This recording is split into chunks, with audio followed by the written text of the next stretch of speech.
So, history of Jews in San Francisco. When we get to San Francisco, this is all one sand dune. And so we actually start on day one during the gold rush. Golden Gate Bridge, designed by a Jew. Levi Strauss family. Sutro Baths, designed by a Jewish member here. The Jews found home here. So when 1906 came and the whole city was destroyed, our second building was destroyed. By 1918, they really understood who they were then. And they said, you know something, America is Zion.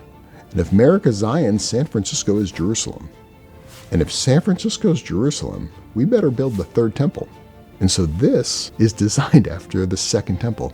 I mean, it's audacious the way they built this place, including the top dome to be able to tell the entire city of San Francisco, we are here. And they wanted the whole city to know. You go in Europe and most synagogues are hidden. You don't even know they're there. They're in regular buildings. This city was different. So in 2012, Congregation Emanu-El elected to do a master plan evaluation. And that master plan evaluation was intended to figure out what our soon-to-be 100-year-old building wanted to be for the rest of its life. And what we knew was that what the 2 Lake Street campus provided were wonderful places to worship, but not necessarily a wonderful place to commune. Out of that master plan evaluation came an understanding of what the congregants of 2025 were looking for versus the congregants of 1925. In the early 1920s, the congregation hired Arthur Brown Jr., and Arthur Brown Jr. was the architect of City Hall, Palace of Fine Arts, the Art Institute on Russian Hill, among other buildings. He was also a disciple of Bernard Maybeck, and they had worked on the Palace of Fine Arts together.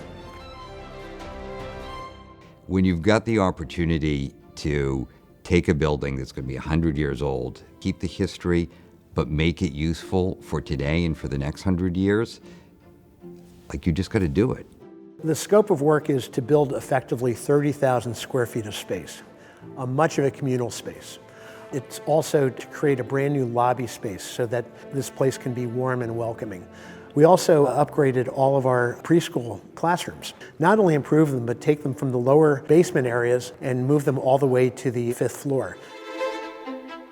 There were some seismic issues with the courtyard area that we could either spend $20 million digging down, making it more safe, and then having it look exactly the same and solve none of the problems that we had been talking about, or we could take a step back and say, let's be bold, let's take a look at what the community really needs from us, and let's see if we can do something about it.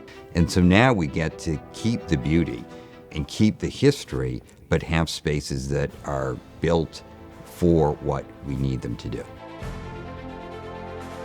So this is San Francisco classified, historic building. We've got Page and Turnbull, our historic preservation architect, working with us on this project. So there was a big effort to maintain the historic nature of the courtyard area. So that was keeping all the exterior walls along Arguello Boulevard and then Lake Street. And then one of the really biggest challenges we had on the project was holding up the archway, which was originally coming off of Lake into the exterior courtyard, maintaining that and integrating it into the now enclosed structure. Congregation Emanu-El was like open heart surgery. It was putting a brand new building in between 2 existing buildings, which caused a lot of the building to have to be temporarily held up in space while we did our work. It's a concrete structure, but also a steel structure. And there was a bunch of different ways. Who goes first? Does the concrete go first? Does the steel go first? The footprint is very tiny. It has 18,000 square feet of wall, and we poured about 2,200 cubic yards of concrete. You can't build fake old stuff. The archways that everyone sees from outside, we had original plans where all that was gone. Would have been easier to do, would have been cheaper to do, would have been faster to do.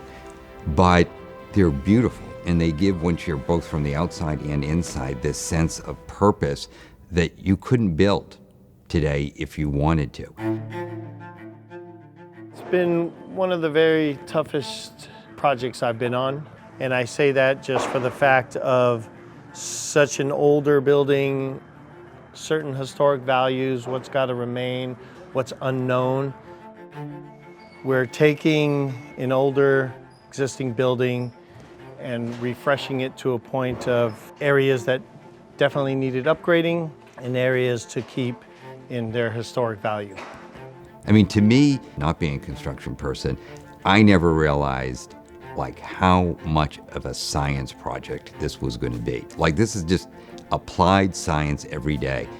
For us, the project had a lot of sequence things that needed to get worked out on paper in order to make this the most efficient job. Because it's a small site, not everything can go at once. A lot of that was worked out through the pre-construction effort, and that was where the real victory was in the project. Plant does a great job, given their experience of doing similar adaptive reuse, of understanding the importance of pre-construction. The demolition, excavation, and shoring on this project was rehearsed so many times that we had 0 change orders coming out of the ground. We're taking grid ceiling that was existing, saving all the grid tiles, reusing them where we can fill in an entire classroom with it, and another classroom will then be filled in with new tiles. So there's our challenges there to try and figure out where we want to save, what we can save, and then what we can put back with existing and what we can put back with new. Mark Cavaniero Associates and Page and Turnbull worked together with Plant Construction collaboratively to make sure that the new building design worked in concert with the sanctuary building in Temple House. And many of our congregants felt that the new building was like dropping an Apple store into the courtyard building. We knew it was important for the new building to be deferential to the sanctuary and not overshadow it. So in this case, we feel like Mark Cavaniero and his designers did an amazing job of really toning down this modern building. If you look at the facade behind me, you'll see that this building is not only deferential to the sanctuary, but it reflects the sanctuary. We looked at this sanctuary and looked at these seats, and there's 2,000 seats, and we realized that 300 people built this place for us. We're like, who has the audacity to think, I think this place is going to fill up someday, and now it's standing room only. And so when we realized as we were getting to that 100-year anniversary that we also needed to try to be as audacious as they were, to take what they did, to accentuate the past, but really to prepare for the next 100 years. We wanted this to feel like home. We want people to walk in the front door, and the second they walk in the front door, decompress and become part of our community. So I'm really excited to hear the buzz in the room today. We had the most outstanding design and construction team, bar none. Plant, they're homegrown, they know who we are, we know who they are, and it ended up being one of the most amazing teams I've worked with in the 40 years of my career. This is 100 years after the 1925 cornerstone was laid, and this is a very powerful moment for us to hand off this beautiful new space for the next 100 years of our congregants. There's hammers, there's nails, there's steel, there's all those things. There's a lot of love and soul and heart that has gone into every little aspect of this place. You got that because people were married here. Their kids were raised here. They buried their parents here. So you get the personal history that is just soaked into all the stuff you see. That's a lot. That's a big burden to carry for everyone involved.